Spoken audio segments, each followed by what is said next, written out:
نہیں ہوا کافر تو ملے حور و قصور، تم میں حوروں کا کوئی چاہنے والا ہی نہیں، جلوہ طور تو موجود ہے موسیٰ ہی نہیں۔ منفعت ایک ہے اس قوم کی، نقصان بھی ایک ہی سب کا نبی، دین بھی، ایمان بھی ایک، حرم پاک بھی، اللہ بھی، قرآن بھی ایک۔ کچھ بڑی بات تھی ہوتے جو مسلمان بھی ایک۔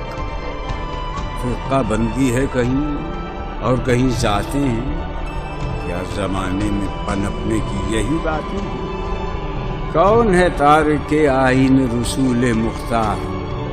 مصلحت وقت کی ہے کس کے عمل کا معیار؟ کس کی آنکھوں میں سمایا ہے شعار اغیار؟